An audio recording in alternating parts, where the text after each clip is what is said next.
¿Es posible que la astrología tenga algo de cierto y no sea solo charlatanería o pseudociencia como muchos piensan? ¿Es posible que uno de los mayores divulgadores científicos haya estado equivocado? En este video analizaremos varios argumentos del reconocido Carl Sagan en contra de la astrología, explorando a la luz de este conocimiento si son realmente acertados. Así que prepárate para una buena dosis de escepticismo, ciencia y astrología. Despeguemos.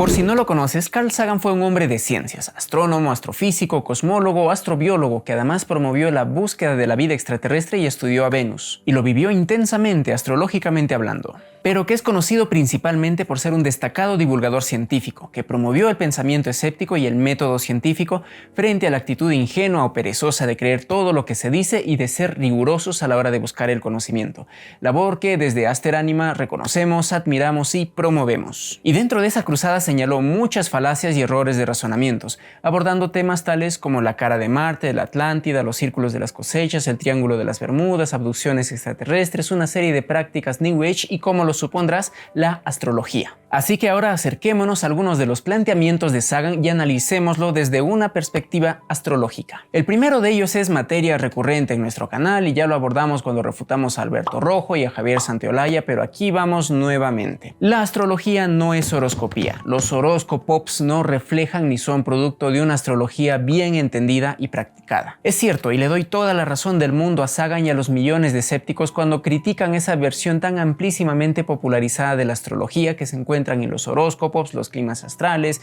las características, hobbies, profesiones y todo lo que se te ocurra de los signos del zodíaco. Todo aquello que denomino astrología pop merece justamente el calificativo de charlatanería, pseudociencia y todo lo que tú quieras, de acuerdo. Pero no tiremos al niño con el agua de la bañera. No descartemos lo valioso solo por estar rodeado de escoria. La astrología seria, verdadera, esencial, resulta esquiva a la mirada frecuentemente superficial e irreflexiva de las multitudes, y de muchos científicos al parecer. En verdad, querido astrófilo suscriptor, me sorprende ingratamente el ver cómo un personaje de la talla de Sagan no pudo llegar más allá de los horóscopos. Para Sagan, la astrología consiste en la idea de que las constelaciones y los planetas influyen en nuestro futuro, en la idea de que el movimiento de los planetas determinaban el destino de los imperios. ¿Qué pasó la última vez que Venus estaba en Capricornio? Tal vez pase algo parecido ahora. Estas afirmaciones resultan también erradas, puesto que la astrología está fundamentada en la correspondencia, simpatía o sincronicidad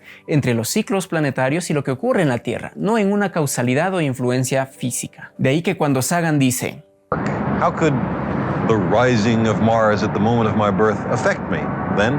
Es un argumento completamente inválido, ya que todo astrólogo serio sabe que no existe ningún tipo de influencia o fuerza física que fundamente la astrología, por lo menos conocida hasta ahora. No hablamos de causa, sino de correspondencia. Pero hay algo más que necesitas saber. La astrología no es producto de una idea o de una suposición tan básica como lo plantea Sagan, sino de la observación empírica y sostenida de los movimientos planetarios y su correspondencia con lo que ocurría. Todo esto obviamente se construyó y sostuvo dentro de una cosmovisión y filosofía completamente distinta a la de Sagan y a la del mundo actual. Cosmovisión que tenía sus logros y limitaciones, como los tiene la actual. Y sobre esto de la cosmovisión actual diré algo más en breve, pero ahora quiero enfocarme en un argumento un poco más sofisticado. Sagan nos plantea lo siguiente. Astrology can be tested by the lives of twins.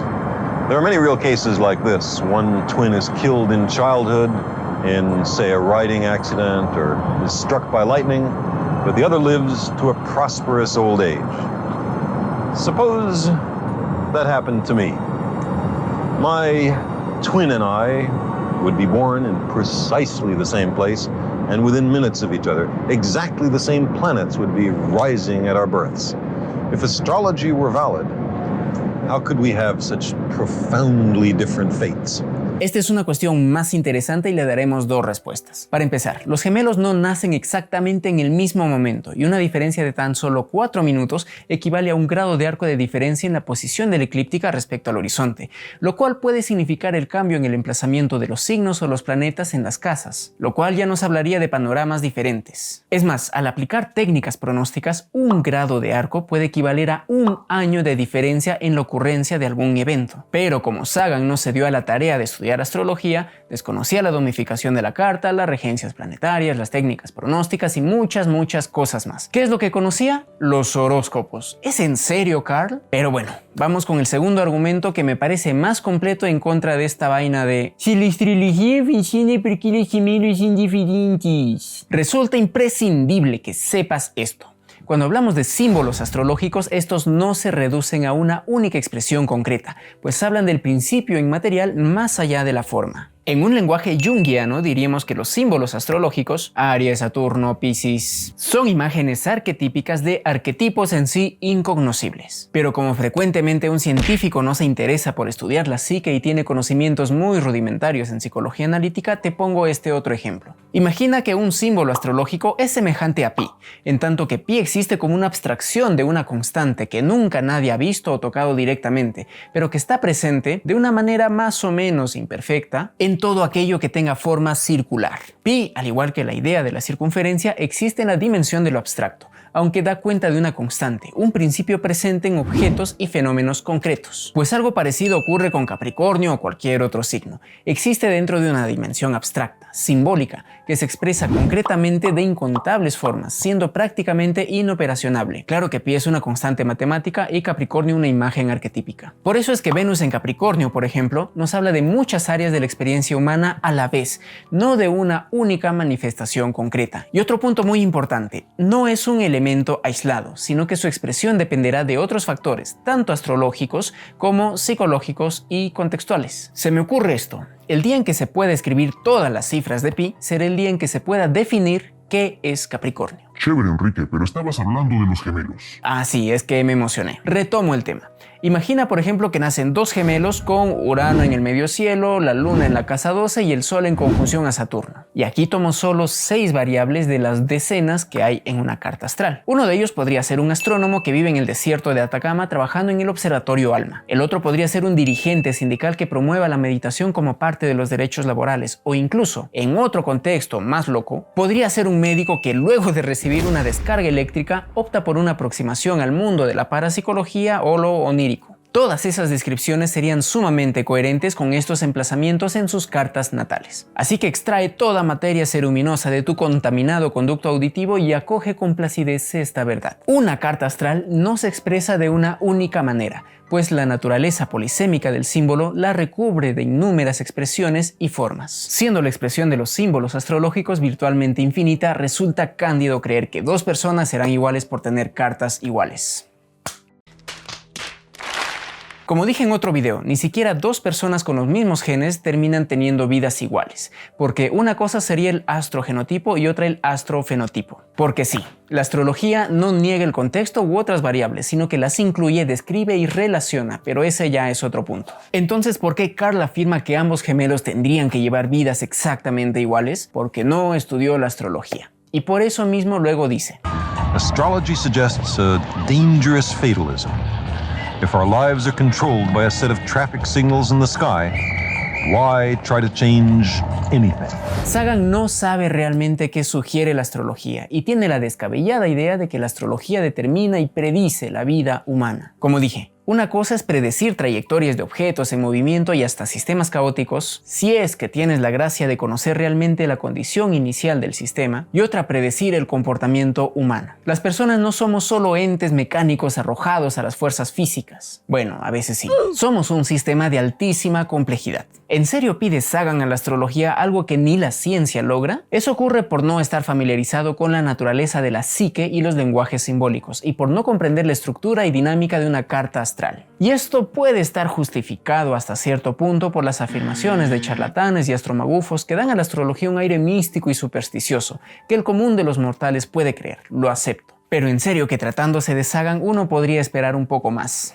Pero bueno, ahora quiero que revisemos algunos otros argumentos que Sagan plantea en su libro El mundo y los demonios. En unas cuantas frases se puede formular un buen número de críticas válidas de la astrología. Por ejemplo, su aceptación de la precesión de los equinoccios al anunciar una era de Acuario y su rechazo de la precesión de equinoccios al hacer horóscopos. La precesión de los equinoccios es un fenómeno bastante bien conocido por astrólogos serios, y no es que sean rechazados a la hora de hacer horóscopos o cartas astrales, sino que estos consideran a los signos como subdivisiones de la eclíptica partiendo del punto vernal y no de las constelaciones, aunque ambas coincidieron en la antigüedad. Su ignorancia de la refracción atmosférica. La refracción atmosférica no repercute en el cálculo de una carta astral, puesto que ésta considera la longitud eclíptica de los planetas, más que la visibilidad sujeta a condiciones locales muy variables. Su lista de objetos supuestamente celestiales que se limita principalmente a objetos conocidos por Ptolomeo en el siglo II e ignora una enorme variedad de nuevos objetos astronómicos descubiertos desde entonces. ¿Dónde está la astrología de asteroides cercanos a la Tierra? Para empezar, la astrología moderna sí considera a Urano, Neptuno y Plutón.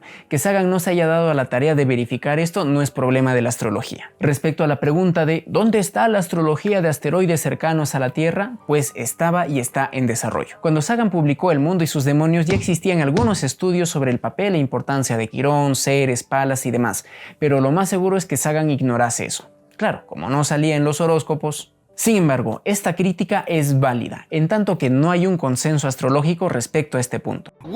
Hay astrólogos que consideran asteroides y transaturninos, otros no. Algunos dicen que en su práctica particular les funciona y encontraron resultados, mientras que otros consideran que esto es un disparate. Y frente a la ausencia de una investigación rigurosa de una comunidad astrológica bien definida y amparada bajo alguna institución, pues hay muchas opiniones divergentes, en las que se pueden colar charlatanes de todo tipo. Lo acepto. Tal vez ahora estamos en la época de una protoastrología, aún no definida ni formalizada, lo reconozco, pero tampoco podemos decir que la astrología es indiferente a los descubrimientos astronómicos. La incoherente demanda de información detallada sobre el momento del nacimiento en comparación con la latitud y longitud de nacimiento. Este argumento resulta risible. Hasta el más incipiente aprendiz de astrología sabe que para calcular una carta natal se requiere conocer tanto el momento como el lugar de nacimiento, justamente para poder localizar la latitud y longitud, factores determinantes para la domificación de la carta. La imposibilidad de la astrología de pasar el test de los gemelos idénticos. Ya hablamos de los gemelos. Las importantes diferencias en horóscopos hechos a partir de la misma información de nacimiento por diferentes astrólogos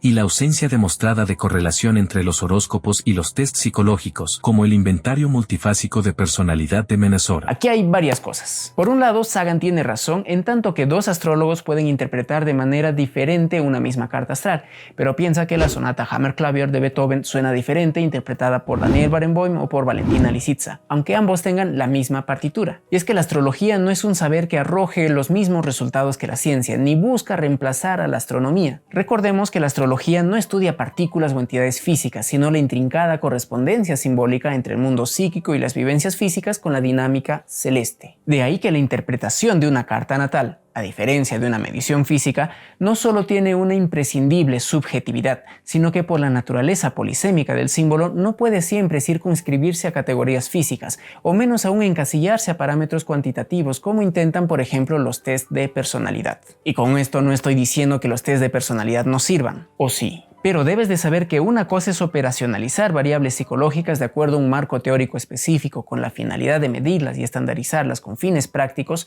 y otra muy diferente comprender la realidad de la dimensión psicológica particular de cada persona. Es decir, una cosa es el resultado cuantitativo de un test y otra la cualidad subjetiva de la persona en particular. La astrología no estudia simples fenómenos concretos, ¿recuerdas?, sino la compleja profundidad de los vínculos. En fin. Como vimos hasta ahora, la mayoría de los argumentos de Sagan para desacreditar la astrología carecen de profundidad y de valor, aunque reconozco que hay algunas observaciones válidas. Pero creo que lo esencial de esta discrepancia Sagan-ciencia-astrología radica en lo siguiente. There are two ways to view the stars, as they really are and as we might wish them to be. To the astronomers, Mars is a place as real as the Earth, a world awaiting exploration. But the astrologers see Mars as a warrior, the instigator of quarrels, violence, and destruction. Esas son las dos mitades del cosmos, la física, exterior, objetiva y medible, y la psíquica, interior, subjetiva e interpretable. Si quieres profundizar en esto, mira este video, pero después, no te vayas ahorita. Resulta evidente el sesgo de Sagan y de muchos científicos al denostar el mundo interior y ensalzar el conocimiento objetivo. ¿Qué tan objetivo puede ser un sujeto respecto de su propia subjetividad? ¿Puede existir la objetividad al margen del sujeto? Y esta perspectiva se hace más palpable cuando Sagan dice lo siguiente. Nevertheless, astrology survived and flourished. Why? Because it seems to lend a cosmic significance to the routine of our daily lives. It pretends to satisfy our longing to feel personally connected with the universe. Y luego explica esa conexión a partir de cómo el Sol tiene una relación con la vida tal como la conocemos y podría incluso haber dicho que somos materia de estrellas pensando sobre estrellas. ¡Wow! ¡Qué profundo! Los átomos de mi cuerpo vienen del núcleo de una estrella. Los fotones del Sol permiten la vida en la Tierra.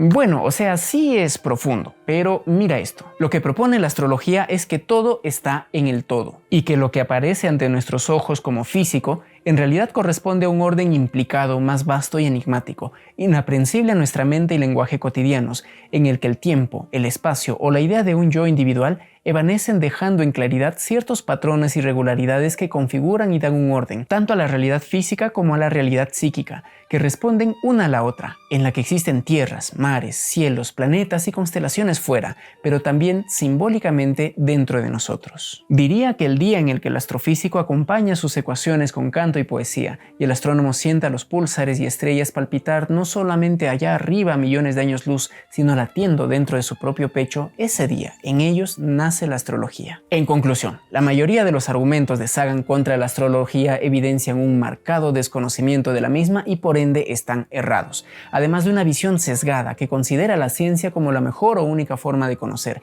en desmedro de otras formas de conocimiento, en las que podríamos encontrar a la filosofía, las tradiciones contemplativas o la astrología, por ejemplo. Pero eso no quita que la labor de Carl sea admirable, útil, necesaria y hasta digna de replicar.